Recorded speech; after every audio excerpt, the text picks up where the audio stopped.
बेटा good morning. बेटा ठीक हैं सब बच्चे? चलिए, तो चर्चा हमने शुरू की थी यहां पर AS13 की, accounting for investments. AS13 accounting for investments. और मैंने आपको इन्वेस्टमेंट में बताना शुरू कर दिया था कुछ बातें। क्या क्या चर्चा मैंने आपके साथ कर ली थी। आज हम उसका चार्ट भी बनाकर चलेंगे। और मैंने यह बताया कि इसी से जुड़ा एक चैप्टर भी हमारे पास है, इन्वेस्टमेंट अकाउंट्स। इस एएस को खत्म करके साइड बाय साइड हम चैप्टर भी हाथ के हाथ वाइंड अप करेंगे। क्लियर है बात? बेटा क्या क्या मुद्दे हमने AS13 में कवर कर लिए थे? बेटा पहले क्या पढ़ा मैंने? बोलो बेटा, मीनिंग ऑफ इन्वेस्टमेंट्स। फिर मैंने बताया, बेटा क्या बताया आपको? टाइप्स ऑफ इन्वेस्टमेंट कितने प्रकार की होती हैं। फिर मैंने आपको बताया बेटा क्या, कि वैल्यूएशन कैसे करिएगा, वैल्यूएशन ऑफ इन्वेस्टमेंट। और कुछ टॉपिक और भी रहेंगे, एक रिक्लासिफिकेशन है, एक डिस्पोजल है, जिसकी चर्चा मुझे आज करनी है आपके साथ। लेकिन ये 3 टॉपिक मैं आपको ऑलरेडी पढ़ा चुका हूं। बोलो बेटा, ये 3 टॉपिक ऑलरेडी हम कवर कर चुके हैं। लिखना है इसके ऊपर, तो चार्ट बनाना शुरू करेंगे मेरे साथ साथ। करिए। लास्ट क्लास में समझाने का काम कर दिया था मैंने, डबल पेज यूज कर लीजिएगा। डबल पेज है ना, नीचे जाएगा, डबल पेज यूज करें। यस, ये डबल पेज है हमारे, है ना। तो यहां आ जाएगा, नीचे जाएगी, इसके नीचे पूरी विंग एक इससे जाएगी, यहां पर भी ऐसी जाएगी, पूरा समरी बन जाएगी। मीनिंग लिखें, यहां पे लिखिए, ऐसे लिखिए, रेफरेंस में लिखवा रहा हूं। इन्वेस्टमेंट मींस, बेटा इन्वेस्टमेंट का मतलब क्या है? एसेट्स। इन्वेस्टमेंट्स का मतलब है एसेट्स। कौन सी एसेट? बोलो बेटा। Not necessary for business. अगर बिजनेस के लिए जरूरी नहीं है तो फिर परचेज क्यों की थी? Investment means assets not necessary for business but for the purpose of earning extra income. कैसे होगी बेटा ये? बाय मीन्स ऑफ, या तो बाय मीन्स ऑफ, बेटा एक्स्ट्रा इनकम किस तरीके से होगी जरा बताना। बाय मीन्स ऑफ, डेफिनेशन को मैंने टुकड़ों में तोड़ दिया है, याद करने में आसानी हो जाएगी। बाय मीन्स ऑफ, बोलो बेटा, शेयर्स। इनकम का नाम शेयर होगा। In the form of interest, dividend, rent, capital appreciation etcetera. बेटा नोट कर लो फटाफट से। Investment means assets. बेटा इन्वेस्टमेंट का मतलब है एसेट्स। कौन सी वाली एसेट्स हैं ये? जो बिजनेस करने के लिए आवश्यक नहीं थी। तो बेटा परचेज ही क्यों की फिर हमने? एक्स्ट्रा इनकम आ जाए। सर एक्स्ट्रा इनकम किस किस माध्यम से आ सकती है? या तो इंटरेस्ट, या डिविडेंड, रेंट, या कैपिटल एप्रिसिएशन एक्सेट्रा। ये सारे अलग अलग माध्यम हैं एक्स्ट्रा इनकम कमाने के। इस सब के ऊपर चर्चा में नास्तास में कर चुका हूं। सिर्फ आज मैं आपको नोटिंग करा रहा हूं। चार्ट बनवा रहे हैं, समरी बनवा रहा हूं पूरे एएस की, बर्ड्स आई व्यू। एक पूरे के पूरे ओवरव्यू से आपका AS13 रिवाइज हो जाएगा। एग्जाम के दृष्टिकोण से बात कर रहा हूं मैं। लिटरेचर पढ़ने में दिक्कत आती है, लेकिन पूरे चार्ट को आपको रिकॉल करने में हमेशा आसानी होगी एग्जाम टाइम में। बनाइए। एसेट्स, इन्वेस्टमेंट्स का मतलब है एसेट्स। कौन सी? जो बिजनेस करने के लिए आवश्यक नहीं थी, तो फिर क्यों खरीदी? एक्स्ट्रा इनकम आ जाए। एक्स्ट्रा इनकम किस तरीके से आएगी? In the form of interest, dividend, rent, capital appreciation etcetera. बेटा कर लो नोट फटाफट से। बेटा नोट कर लिया? चलिए आइए, टाइप्स ऑफ इन्वेस्टमेंट। अब इन्वेस्टमेंट बताया मैंने दो प्रकार की हो सकती हैं। बेटा कौन कौन सी जरा बताना। या तो होगी, बोलो, शॉर्ट टर्म इन्वेस्टमेंट, जिसका दूसरा नाम क्या है, करंट इन्वेस्टमेंट भी। या कौन सी होगी बेटा, लॉन्ग टर्म इन्वेस्टमेंट, या नॉन करंट भी बोलते हैं कई बार। तो बेटा किसकी डेफिनेशन बताई एएस ने? एएस ने शॉर्ट टर्म को डिफाइन किया और बोला जो शॉर्ट टर्म ना हो वो क्या हो जाएगी, लॉन्ग टर्म। तो लॉन्ग टर्म लिख लेते हैं पहले। Those investments which are not short term investments are called long term investment। यानी इन्वेस्टमेंट देखकर मुझे तय ये करना है कि वो शॉर्ट टर्म है या नहीं है। अगर शॉर्ट टर्म है तो ठीक, और अगर शॉर्ट टर्म नहीं है, शर्तें पूरी नहीं हो रही, तो बाय डिफॉल्ट वो लॉन्ग टर्म हो जाएगी। तो लॉन्ग टर्म तो नेगेटिव डेफिनेशन हो गई इसकी है कि अगर ऐसा नहीं है तो लॉन्ग टर्म है। भाई लॉन्ग टर्म का अपना अस्तित्व नहीं है, बोल रहा है शॉर्ट टर्म चेक कर लो। शॉर्ट टर्म चेक हो जाए तो ठीक, और अगर ना हो तो उसे नाम दे देना लॉन्ग टर्म का। अब बताना बेटा शॉर्ट टर्म इन्वेस्टमेंट कौन सी होंगी?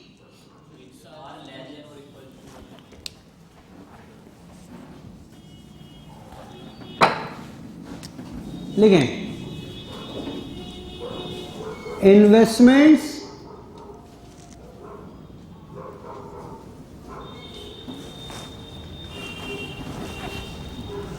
which are held for a period, which are held for a period up to 1 year, are called short term investment. This implies period of holding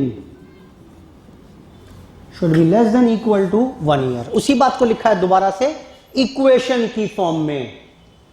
up to 1 year का मतलब क्या हुआ, 1 साल तक अगर holding period है, अगर आपने इंटेंशन ये थी कि भाई 1 साल तक रखेंगे इसको, तो in that case it is called short term investment.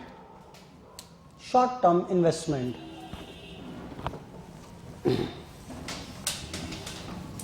Next देखेंगे इसके बाद।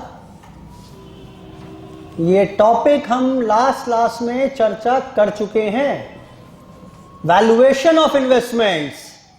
तो बेटा वैल्यूएशन के रूल क्या थे शॉर्ट टर्म इन्वेस्टमेंट्स के लिए, और रूल क्या रहेंगे लॉन्ग टर्म इन्वेस्टमेंट के लिए। बेटा बताना शॉर्ट टर्म का रूल क्या था। शॉर्ट टर्म तो वो हैं जो अभी 2, 4, 6, 8 महीने में हमारा बेचने का मन है कि बेच ही देंगे इसे। तो बेटा इसका वैल्यूएशन कैसे करेंगे बताना बेटा। वैल्यूड एट, बोलो, लोअर ऑफ कॉस्ट और मार्केट प्राइस। कॉस्ट और मार्केट प्राइस जो भी कम हो। बेटा ये कॉन्सेप्ट, ये जो रूल है ये किस पर बेस्ड है, is based on the concept of conservatism, is based on the concept of conservatism।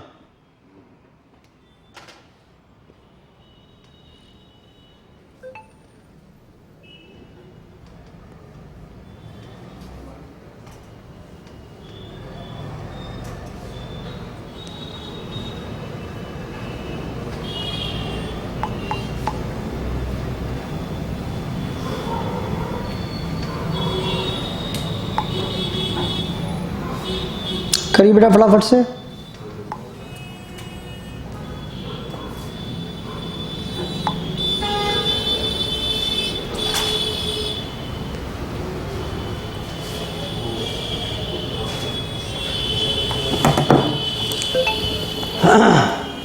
This rule is based on the concept of conservatism. ठीक है बेटा, बेटा बोलो। एक बात और, ये जो कॉस्ट को मार्केट प्राइस से कंपेयर करना है, देखना जरा एक एग्जांपल, यही लिख रहा हूं मैं। लेट्स से मेरे पास एक्स वाई जेड, पुरानी बात है, कॉस्ट मार्केट प्राइस। कॉस्ट बेटा बात ना करो, कॉस्ट 8 10 और 8, 5 और 6, 4 4। बेटा टोटल कॉस्ट बैठ रही है 19,000, एमआरपी बैठ रही, मार्केट प्राइस बैठ रहा है 18,000। कॉस्ट और market price whichever is lower, तो इन्वेस्टमेंट्स कितने पर दिखाएंगे? इन्वेस्टमेंट दिखाएंगे 18,000 पर। बोलो बेटा, नहीं दिखाएंगे।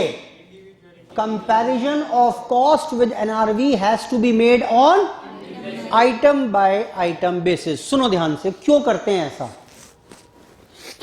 अगर मैंने 18,000 दिखा दिया, ये सेम रूल AS2 के लिए भी है, मैंने अगर 18,000 दिखा दिया, देखो क्या किया आपने, आप 1,000 का लॉस बुक करने वाले हो। बोलो बेटा, एक्स्ट्रा ज्ञान बांट रहा हूं मैं।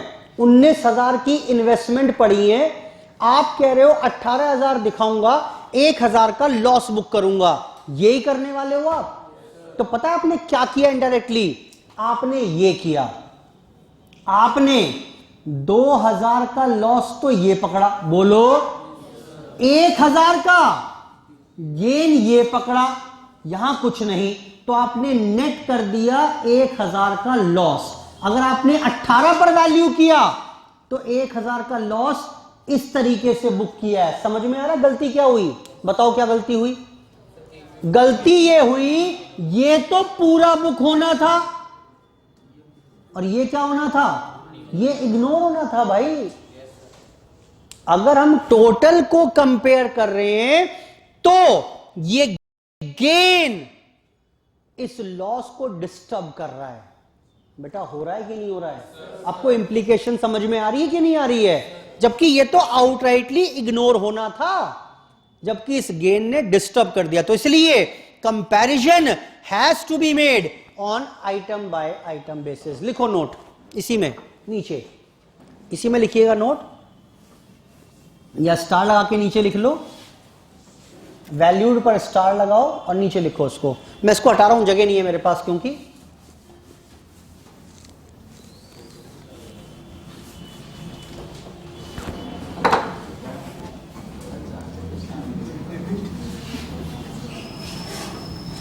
Valuation, sorry comparison.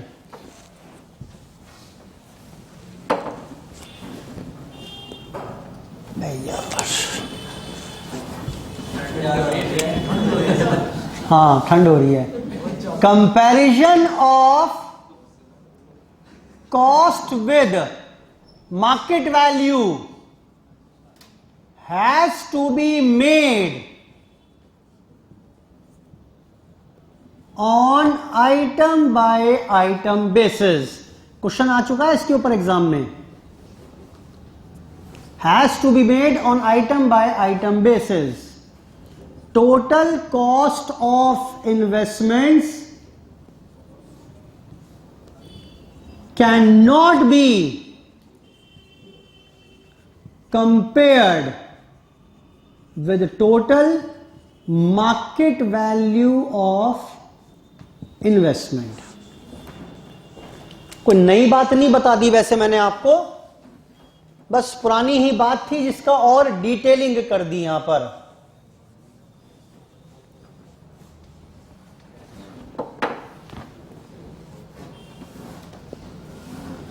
लिखे इसके बाद एक और,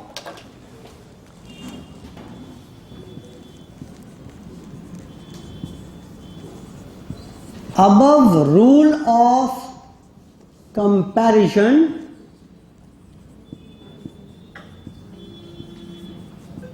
is based on the concept of conservatism. Above rule of comparison is based on the concept of conservatism.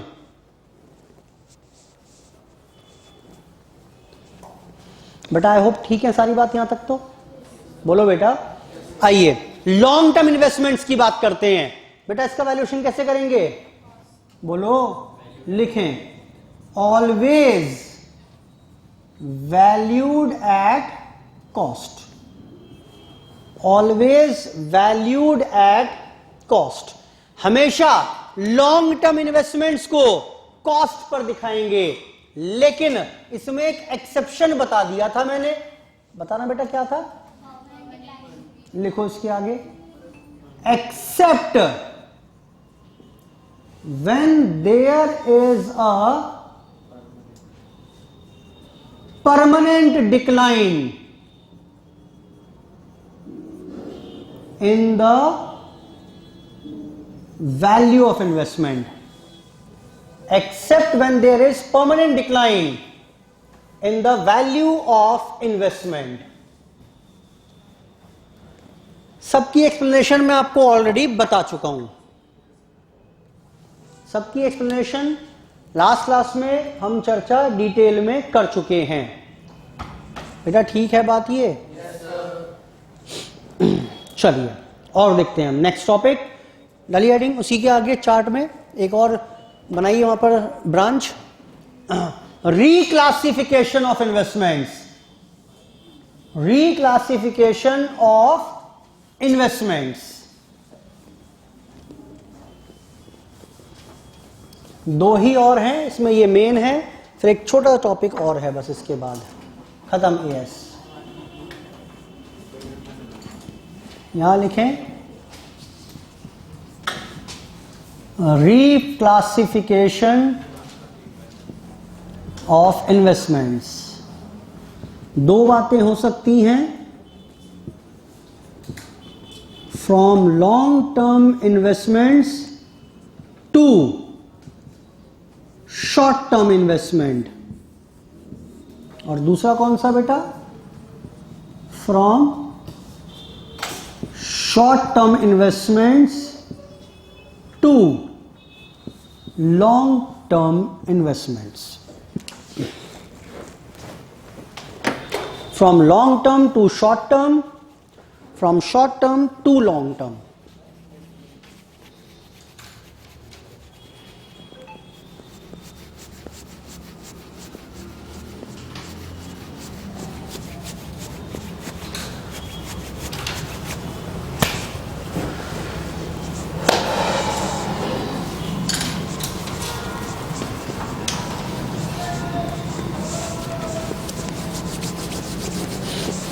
बड़ा नोट कर लिया सबने? अच्छा समझो पहले, अब लॉन्ग टर्म इन्वेस्टमेंट्स हैं मेरे पास, नया टॉपिक है आज का भी ये। मैंने कुछ इन्वेस्टमेंट खरीदी इस उद्देश्य से कि भाई 5-7 साल के लिए संभाल कर रखेंगे इसको। कॉस्ट थी इसकी 1 लाख रुपया, ठीक, इसकी कॉस्ट थी 1 लाख रुपया। मैंने कहा भाई 5-7 साल 10 साल के लिए इस इन्वेस्टमेंट्स को हमें हेल्ड करना है, और इसी उद्देश्य से मैंने इसका नाम लॉन्ग टर्म इन्वेस्टमेंट रख दिया था। साल 2 साल गुजर गए, अब लग रहा है नहीं भाई अब और नहीं रखेंगे इसे, अब हम इस साल में बेच देंगे। और जब मैंने मन बना लिया कि इस साल में बेच देंगे, तो अब ये मेरे लिए क्या हो जाएंगी, शॉर्ट टर्म इन्वेस्टमेंट हो जाएंगी। बोलो बेटा। अब बात आती है कि ये जब इसका स्टेटस चेंज होगा, शॉर्ट टर्म इन्वेस्टमेंट्स, जब शॉर्ट टर्म इन्वेस्टमेंट्स इसका नाम पड़ जाएगा, तो अब इसे किताबों में कितने पर दिखाएंगे, अब इसे किताबों में कितने पर दिखाएंगे। या वाइस वर्सा भी हो सकता है कि मेरे पास शॉर्ट टर्म इन्वेस्टमेंट थी 50,000 की, 50,000 की खरीदी हुई थी, इनका मार्केट प्राइस चल रहा है 10,000 मान लेते हैं, और अब मैं चाहता हूं नहीं भाई नहीं, अब तो मैं इसे संभाल कर ही रखूंगा लंबे समय के लिए, तो अब इसका वैल्यूएशन कैसे करेंगे? बड़ी लंबी लंबी सी बातें हैं, लेकिन मैं बड़ा सिंपल सा आपको रूल बता रहा हूं। एएस पढ़ोगे तो नहीं समझ में आएगा, पूरा का पूरा लिटरेचर लिख दिया उसने, जबकि अगर हम बिल्कुल एक बेस बात बताऊं तो वो समझ लेना, काम खत्म। आप एक काम करो, एएस ये कहता है आप जिस दिन रिक्लासिफिकेशन कर रहे हैं उस दिन इन्वेस्टमेंट का पुराना नाम क्या था? मैंने कहा जी पुराना नाम करंट इन्वेस्टमेंट था। नया नाम क्या करना चाहते हो? बोला जी लॉन्ग टर्म करना चाहता हूं। क्लियर है बात? मैं इस एग्जाम्पल की बात कर रहा हूं फिलहाल, कि शॉर्ट टर्म नाम था, अब इसका मैं लॉन्ग टर्म करना चाहता हूं। बोला ठीक है, आपकी चाहत पूरी कर लो, लेकिन बस एक काम ये करो कि शॉर्ट टर्म वालों को आज जो सही वैल्यूएशन होनी चाहिए वो निकाल लो, और नए वाले नाम में वैल्यू वो डालना। आपको कुछ समझ में आया क्या कहा मैंने? क्या कहा मैंने? सुनो, आप शॉर्ट टर्म को समाप्त करना चाहते हो, मैंने कहा, बदले में लॉन्ग टर्म को जन्म देना चाहते हो, मैंने कहा, इसका यही तो प्रॉब्लम है कि वैल्यू कितनी, मैंने कहा, तो एक काम करो, जिसकी समाप्ति हो रही है इसकी बताओ आज ट्रू वैल्यू कितनी है? बताओ बेटा, बोलो बेटा। शॉर्ट टर्म इन्वेस्टमेंट को कैसे वैल्यू करते हैं? आज वैल्यूएशन करो ना उसका, कॉस्ट और market price whichever is lower. बोलो बेटा।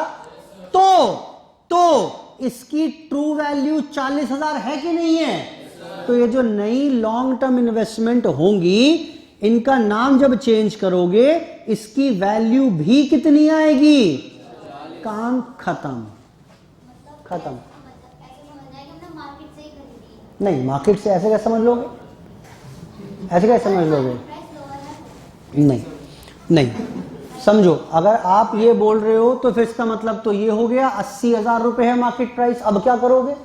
मार्केट से खरीदने में तो 80 में मिलेंगे शेयर्स, ये तो क्या ऐसे 80 में दिखाओगे? नहीं, इसकी ट्रू वैल्यू कितनी है? वैल्यूएशन करूंगा तो आज मैं 50,000। ठीक, मैंने दूसरे व्यक्ति को हैंडओवर कर दिया, वो उसको, उसका नाम लॉन्ग टर्म है, बोला जी मुझे कितने की पड़ेंगी? मैंने देखो ट्रू वैल्यू उसकी 50,000 रुपए है, उतने में पड़ जाएगी। क्लियर है? कॉस्ट और market price whichever is lower. अरे बड़ा सिंपल तो है, रिक्लासिफिकेशन करना है, एग्जिस्टिंग इन्वेस्टमेंट्स को रीवैल्यू कर लो और उस रीवैल्यूड फिगर पर रिक्लासिफिकेशन कर देना, खत्म हो गई बात। बोलो बेटा। रीवैल्यूड फिगर पर रिक्लासिफाइड कर देना, यही तो करना है। इसका क्या वैल्यूएशन में दिक्कत है आपको? आज इसका रीवैल्यूएशन कर लो, कॉस्ट ये थी, मार्केट प्राइस ये है, तो इसका ट्रू वैल्यूएशन ये बनता है। मैंने इसका रीवैल्यूएशन किया और रीवैल्यूएशन करने के बाद इसको रिक्लासिफाई कर दो। बोलो बेटा। अब यहां पर आओ, कॉस्ट थी 1 लाख, एक नया वर्ड इंट्रोड्यूस कर रहा हूं, कैरिंग अमाउंट 80,000। समझाओ पहले तो उसका मतलब क्या है। कैरिंग अमाउंट क्या होता है? ये वो वैल्यू जो बुक्स में कैरी हो रही है, जो बुक्स में अपीयर हो रही है। इन शॉर्ट इसका एक दूसरा नाम भी है, बुक वैल्यू। सर ये समझ नहीं आया, मतलब 1 लाख की एसेट खरीदी थी मैंने कभी, ये किताबों में 80,000 की क्यों है? डेप लग गया होगा। बोलो हाँ, बोलो बेटा। हाँ ये सर, नलायक, इन्वेस्टमेंट पर डेप लगता है क्या? मतलब बस शब्द चाहिए मुंह में ठूसने के लिए, एकदम उगल देते हो एज इट इज। इन्वेस्टमेंट्स के ऊपर डेप लगता है कभी? तो 1 लाख की इन्वेस्टमेंट है लॉन्ग टर्म, वो 80,000 घट कैसे गई? एग्जैक्टली कुछ ना कुछ परमानेंट डिक्लाइन रहा होगा। बोलो बेटा। खरीदी 1 लाख की थी, साल के अंत पर जब वैल्यूएशन कर रहे थे कोई परमानेंट डिक्लाइन रहा होगा, वैल्यू घटाई, 80,000 रह गई और बुक्स में अब 80,000 चल रही है। बेटा क्लियर है? और इसी का मार्केट में जो भाव है फेयर वैल्यू इज 1,10,000। और कॉम्प्लिकेशन क्रिएट कर दी मैंने। परमानेंट डिक्लाइन लग रहा था मुझे, भाई कूड़े का ढेर वहां पर सैंक्शन हो गया है, वैल्यू गिर गई, 80,000 परमानेंट डिक्लाइन हो गया। सरकार गिर गई, सरकार बदली, सरकार ने कहा नहीं नहीं ये जगह ठीक नहीं, हटाओ इसे यहां से। यहां इसके बराबर में तो जो है एक नदी भी जा रही है, नदी पोल्यूशन ज्यादा होता है और नदी का पानी गांव में जाता है, वो गांव के लोग भी बीमार पड़ जाएंगे, इस प्लांट को यहां से हटाओ। हटा दिया भाई, कोई बात नहीं। और करके प्रॉपर्टी की वैल्यू अब बढ़ गई, 1,10,000 रुपए हो गई। बेटा बोलो, समझ में आ रहा है केस आपको? जो केस क्रिएट किया है मैंने, जब खरीदी 1 लाख की, फिर एक वहां पर कूड़े का प्लांट सैंक्शन हो गया रिसाइकिल का, तो वैल्यू गिर गई परमानेंटली, 80,000 रह गई, सरकार बदली, वहां से प्लांट हटाने का परमिशन मिल गई, प्लांट लैंड की वैल्यू फिर से बढ़कर 1,10,000 रुपए हो गई। अब मैं कह रहा हूं यार मुझे झंझट में पड़ना नहीं है, मैं बेचूंगा इसे, अब तो मैं इस साल में बेच दूंगा, जो भी अच्छा ग्राहक मिलेगा मैं इसे बेच दूंगा। यानी we want to reclassify this long term investment into short term investment. बात आती है कितने पर वैल्यू करेंगे? बड़ा सिंपल है रूल, इसे रीवैल्यू करो लॉन्ग टर्म मानते हुए, और फिर क्या कर देना, इसे इसका नाम पलट देना, रिक्लासिफाई कर देना। वैल्यूएशन बताओ कितना, वैल्यूएशन बताओ कितना, वैल्यूएशन बताओ कितना? 80,000 भाई, 80,000। बुक्स में कितना आ रहा है जरा बताना भैया। लॉन्ग टर्म को बढ़ाने की परमिशन दे कैसे दूं मैं आपको? ये तो बिल्कुल क्लियर है कि ये तो फर्जी बात है। लॉन्ग टर्म में इसका तो कुछ होना ही नहीं है। बोलो बेटा, ये तो बिल्कुल फर्जी है, ये तो बिना मतलब में प्योरली फॉर कंफ्यूजन है। लॉन्ग टर्म में इसका मायने ही क्या है? क्योंकि अभी तक तो मैं लॉन्ग टर्म मानकर इसे रीवैल्यू कर रहा हूं। बोलो बेटा, ठीक है, इसका कोई मायने नहीं है। अब बचा ये, तो क्या करेंगे? कॉस्ट और carrying amount whichever is lower. Clear है बात? बोलो बेटा। और ऑब्वियस सी बात है, कैरिंग अमाउंट ही मेजॉरिटी केसेस में लोअर होगी। बुक में जो वैल्यू चल रही होगी वो लोअर ही तो होगी, क्या वो ज्यादा हो सकती है कॉस्ट से? फेयर वैल्यू कहां से आ गई इसमें? अब लो फेयर वैल्यू भी पकड़ लो, पहले 70 हो गए। अब क्या होगा? लॉन्ग टर्म इन्वेस्टमेंट्स का वैल्यूएशन करो। कैसे करोगे? मेरी बुक्स में 80,000 रुपए, मार्केट वैल्यू 70,000 रुपए, कॉस्ट और मार्केट प्राइस एवरेज लोअर। बोलो हाँ। नहीं होगा ना, मुझे इस रास्ता देखना ही नहीं, अभी तो लॉन्ग टर्म ही है। मैंने कहा रिक्लासिफिकेशन करना है तो पहले एग्जिस्टिंग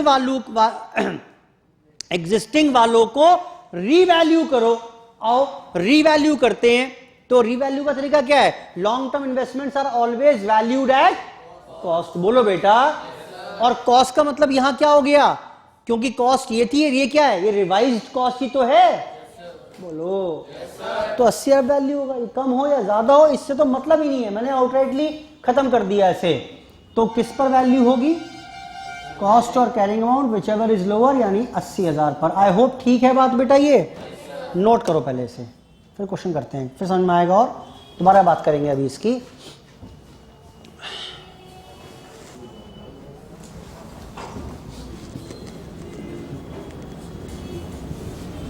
Investments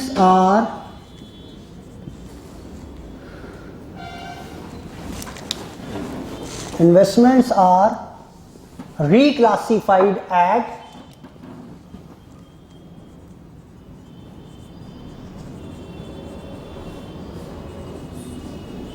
lower of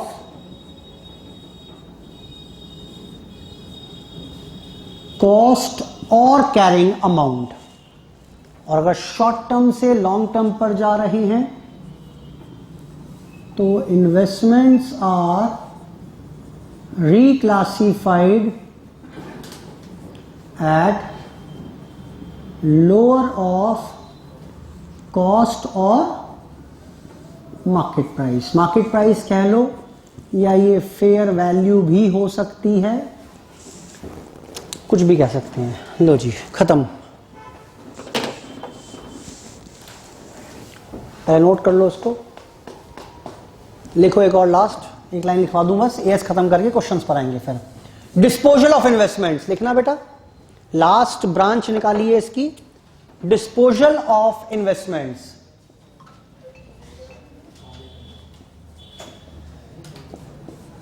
बेचेंगे अगर इन्वेस्टमेंट्स को, difference between sale proceeds and carrying amount should be transferred to P&L account. Difference between sale proceeds and carrying amount, जितना भी डिफरेंस होगा सेल प्रोसीड्स में और कैरिंग अमाउंट में, उसे ट्रांसफर कर देंगे P&L अकाउंट में। आई होप ठीक है बात बेटा, ये तो आसान है। 20,000 की इन्वेस्टमेंट किताबों में पड़ी हुई है और वो मैंने 25 में बेच दी तो 5 का मुनाफा हो गया, अब तो प्रॉफिट एंड लॉस में जाएगा ही, because that is realised gain. कम में बेची, लॉस है, ट्रांसफर टू P&L, कोई खास बात नहीं है उसमें। इन्वेस्टमेंट फ्लक्चुएशन रिजर्व क्या होता है?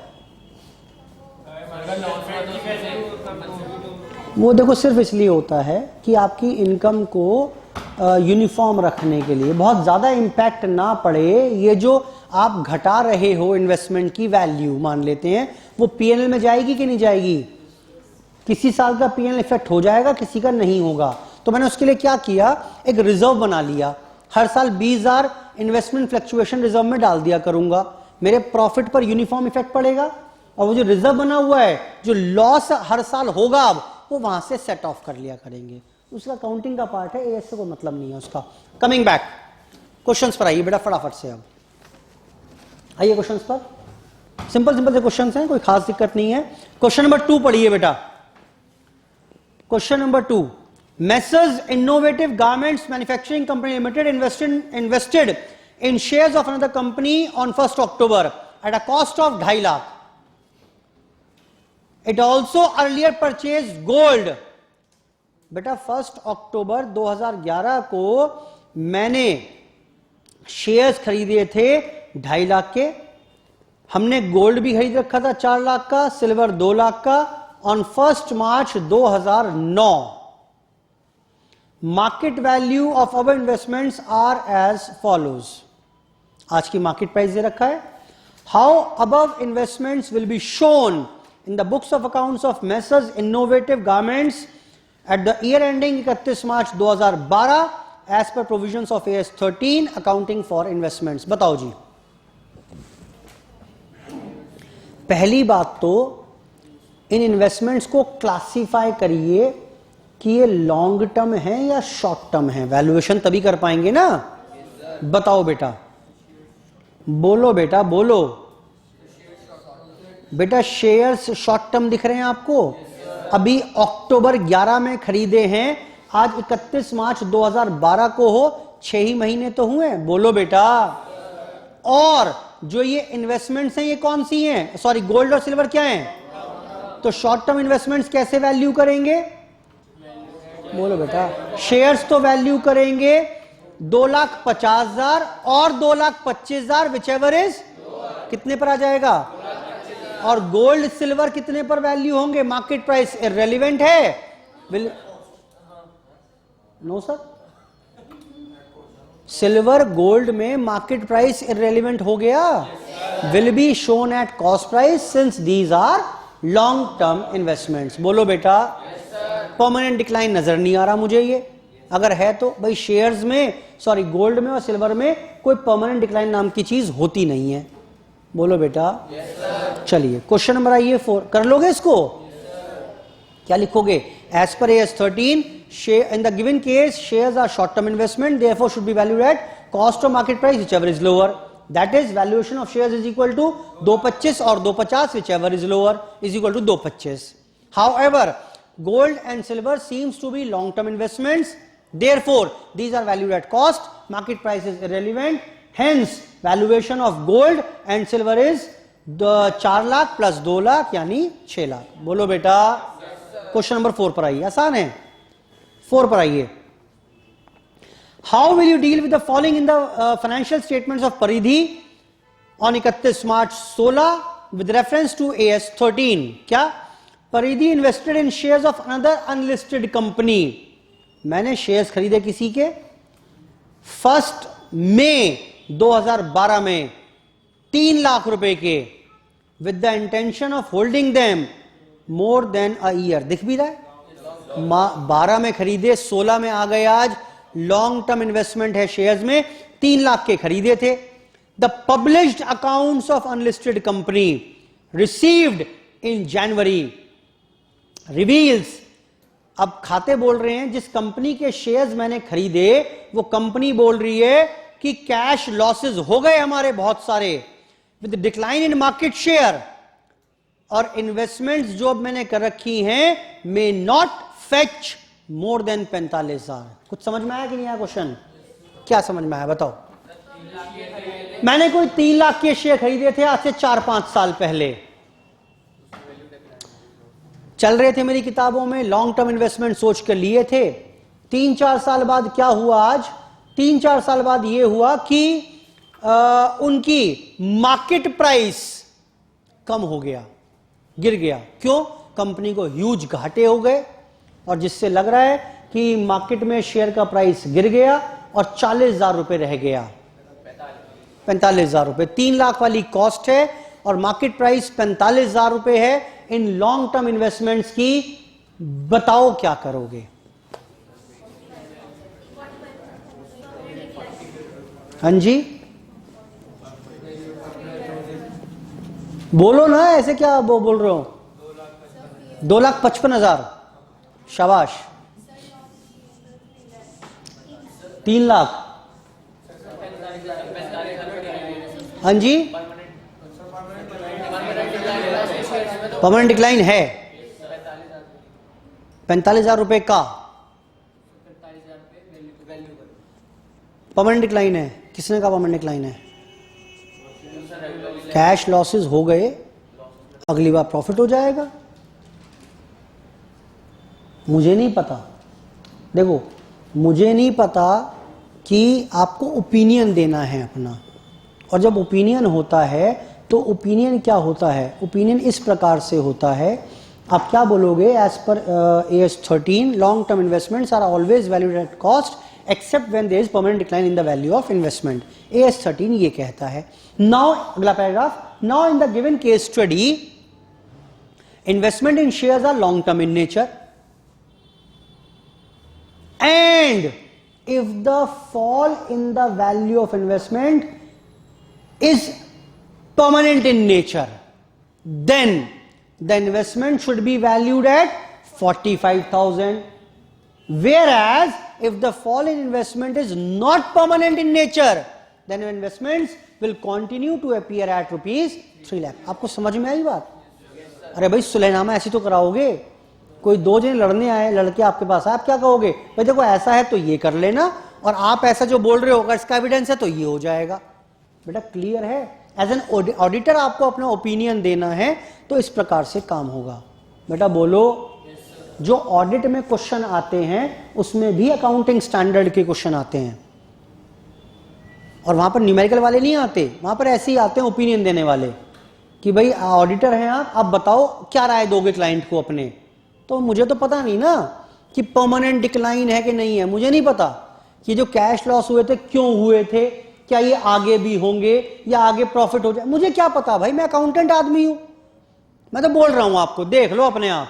हाँ रूल ये है अगर परमानेंट डिक्लाइन है तो 45,000 पर दिखाना, और परमानेंट डिक्लाइन नहीं है तो will continue to appear at cost 3 lakh rupees. I hope ठीक है बात. बोलो बेटा, ये लिखना है आपको ऐसे ही जैसे बताया मैंने आपको। एएस ये कहता है, इसलिए मेरा ओपिनियन ये है अगर ऐसा हो तो, ये है अगर ऐसा हो तो। इस बात के आपको नंबर मिलेंगे। अगला पार्ट पढ़िए, अगला पार्ट। ऑल्सो परिधि हैज करंट इन्वेस्टमेंट, मेरी कुछ करंट इन्वेस्टमेंट भी हैं। परचेज फॉर 5 लाख, 5 लाख की खरीदी थी मैंने। The company wants to reclassify as long term, मैं लॉन्ग टर्म करना चाहता हूं। Market value of these investments is 2.5 lakh रुपए as on the balance sheet date. कुछ कहना चाहोगे? बोलो बेटा। देखो, शॉर्ट टर्म से लॉन्ग टर्म पे लेके जाना है, कहां जाना है वो भूल जाओ फिलहाल। अभी क्या है आपके पास? Short term. इन्हें रीवैल्यू करो। वैल्यूएशन का रूल क्या है? Cost of market price whichever is lower. Cost कितनी? 5 लाख। मार्केट प्राइस कितना? 2.5 lakh. Should be valued at 2.5 lakh. तो लॉन्ग टर्म इन्वेस्टमेंट्स, ये जो इन्वेस्टमेंट हैं एक्स लिमिटेड के शेयर्स में, will be reclassified at rupees 2.5 lakh rupees in terms of long term investment. I hope ठीक है। कर लो लॉन्ग टर्म, लेकिन दिखाओगे 2.5 लाख की। फिर आगे से रूल कौन से लगने शुरू हो जाएंगे इस पर? अब रूल लगने शुरू हो जाएंगे लॉन्ग टर्म वाले इसके। बेटा बोलो। चलो, क्वेश्चन नंबर 3। 4 पार्ट्स हैं। एग्जाम का क्वेश्चन है 5 नंबर का, और इसे करने में 5 मिनट भी नहीं लगेंगे अगर रूल क्लियर हैं तो। करो अपने आप, पढ़ो जरा अपने आप, आंसर मत देखना। सर ऐसा कैसे हो सकता है?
बेटा फटाफट से पढ़ो एक बार। मैं चाह रहा हूं एक बार रीडिंग कर लें अपने आप, जिससे क्वेश्चन पढ़ना भी आ जाए। 2 मिनट बाद मैं शुरू करूंगा। कर लो आराम से, 4 पार्ट हैं, ओरली हो जाएगा। आप एग्जाम में क्या करोगे? रूल लिखोगे एक बार, पूरा रूल लिख दोगे एक साथ, ठीक। फिर as per the above rule part 1 में ये होगा, पार्ट 2 का वैल्यूएशन ये, पार्ट 3 का ये, पार्ट 4 का ये। एक लाइन में हो जाएगा। रूल 3-4 लाइन में लिखोगे पहले, और उसके बाद एक एक लाइन में वैल्यूएशन बता दोगे करके कि गिवन केस में कितने पर वैल्यूएशन होगा।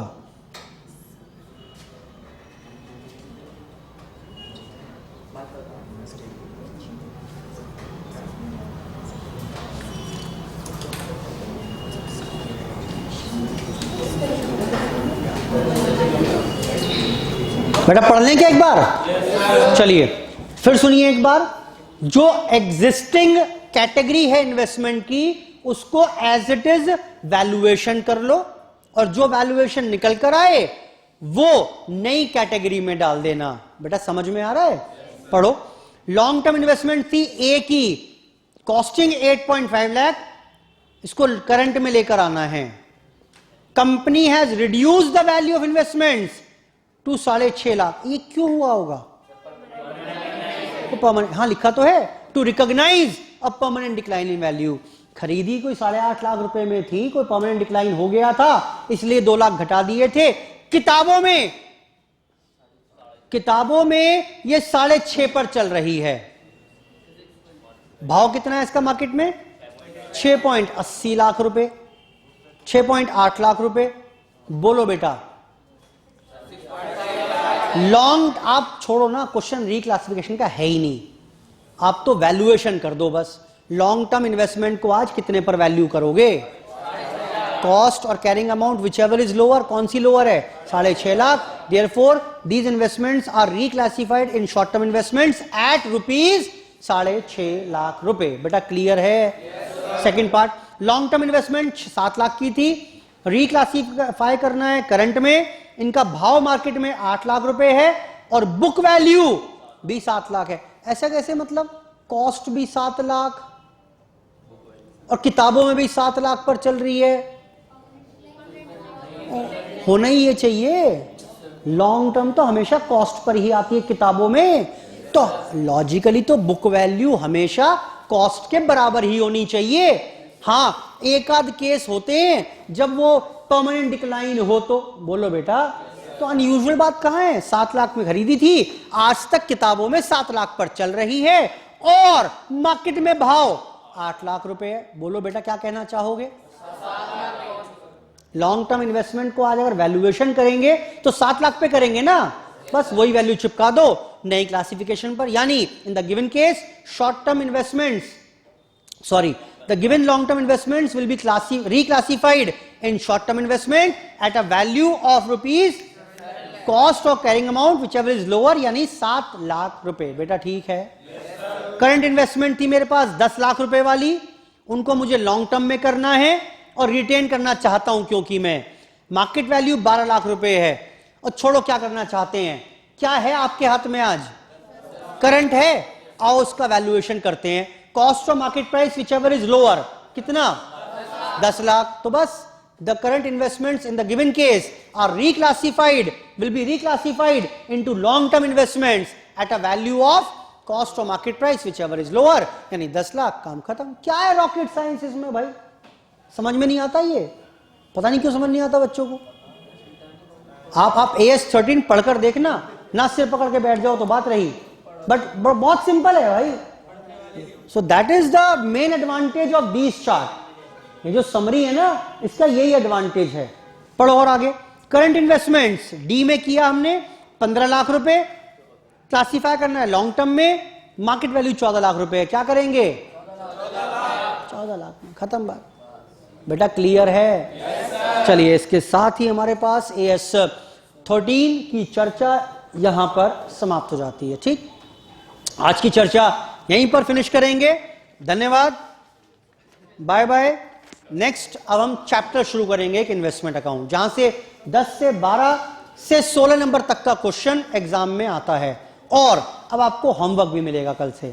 ठीक, क्वेश्चंस दूंगा घर पे करने के लिए, एक आध क्वेश्चन समझाकर 3-3, 4-4 क्वेश्चन होमवर्क में भी रहेंगे। आज की चर्चा यहीं पर समाप्त। धन्यवाद।